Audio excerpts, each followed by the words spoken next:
Eh. Oh, ano?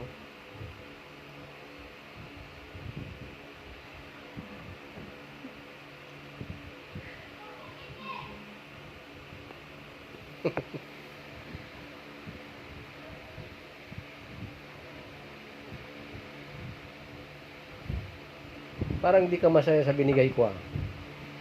Oo. Ah. Buti kung pwede ko ipang shopping yung matuwa ko. Ano ba siya shopping? Ang usapan. Oo, tingnan mo. May usapan eh. Sakto. Usapan. Touch move. Oh, palo daw. Ay, bus na? Bus na daw, pare. Oh, bus na.